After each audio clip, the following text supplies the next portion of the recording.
Hey there, YouTube land. Today we're going to talk about the two different types of Mitchell spools. So there's a deep spool and a shallow spool, and we're going to talk about when you may want to use one, which one may fit your needs, things like that. So let's begin. I'm going to start with the deep spool. And you can see the reason I call it a deep spool is, as you can see, the arbor is very deep within the spool. And then the shallow spool, as you can see, the arbor is a lot shallower. Hence why it's called a shallow spool.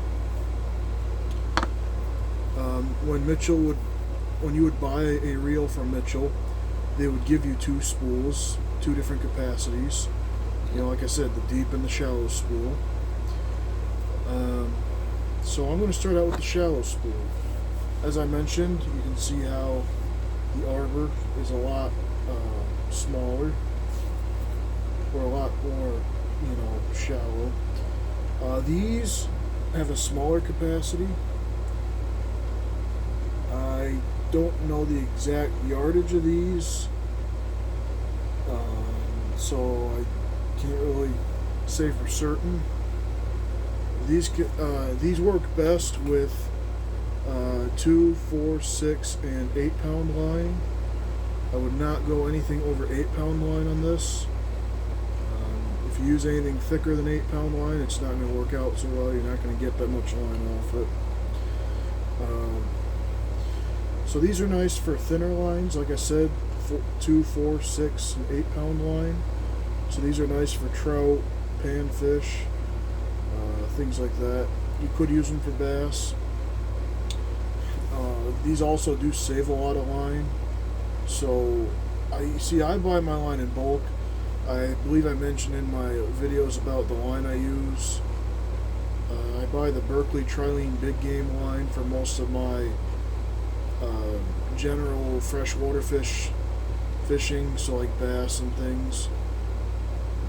I do put 8 pound line in these for when I go after bullheads, because they're a larger fish than compared to, say, maybe a sunfish or a perch or something like that.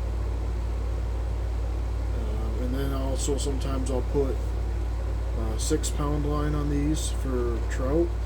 Although these days I mainly reserve my trout fishing for my Mitchell 308 and Zebco 66. So I bought a couple of these spools. I bought 3 of these shallow spools. This one's an older design.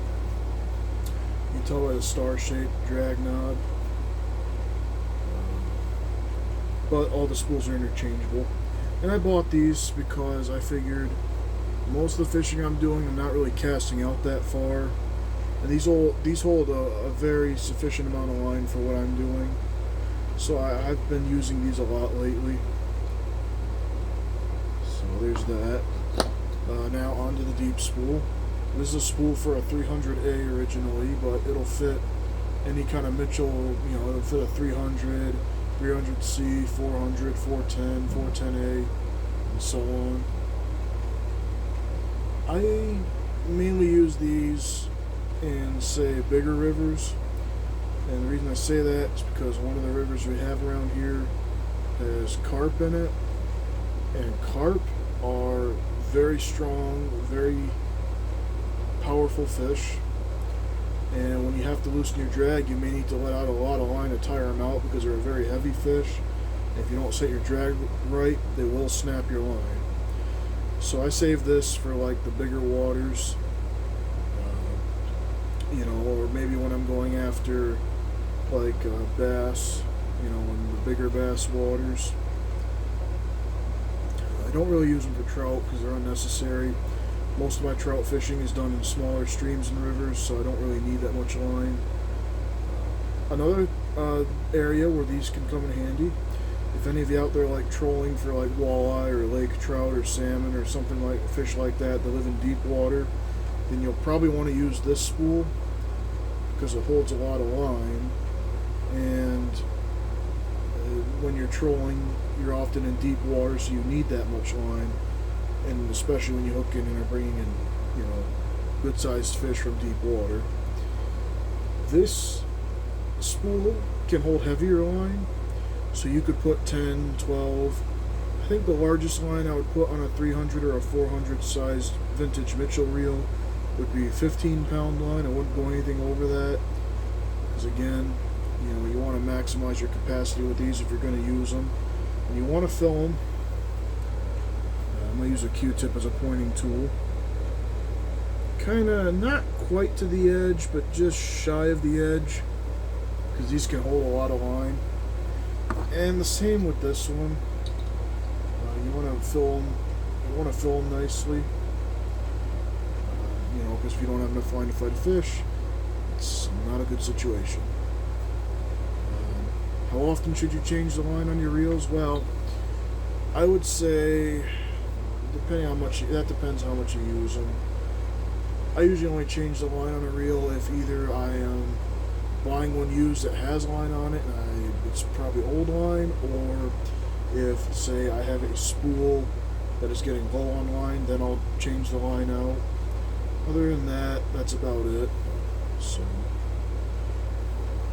anyway. So now let's get into the pros and cons. As I said, these spools are very nice for light line. However, they don't hold as much line as a deep spool. However, if you're thrifty and you want to save money on line, you're better off using this, whereas this one takes a lot more line and you use a lot more line on this. And the other thing that kind of is, I don't know if it's a con, but that could depend on who you ask. You know, you only get to use like maybe the first maybe 100 yards or so of this line. So a lot of line underneath really doesn't get used as much. Again, the only time you're really using a lot of line, at least in fresh water, not so much salt water, is mainly trolling. So for anything other than trolling, or again, like I said, in a bigger river where you have fish like carp, they're really strong fish, you need to let out a lot of line, something like that. Outside of that, you don't necessarily need these, but they are good to have. These ones use a lot less line, so you can save a lot of money on line. These will work with thinner line, so if you're planning on using something like, say, excuse me 1 second, this 4-pound line or 6-pound line, these are perfect for that. Whereas, like I said, this is better for heavier line. So anything from like minimum 8-pound line up to 15-pound line, I would say, is optimal for this. And like I said, 2 to 8-pound line is optimal for this one.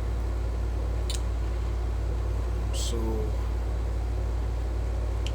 there's that. So like this one, you can't really use, well, you can use lighter line, but I find that this is better for heavier line. So that's that. Well, I know this wasn't an extremely long video, but I hope I provided some useful tips. If you have any other further comments, feel free to put them in the comment section down below. Thank you for watching, and if you haven't already, please like, comment, and subscribe. Thank you.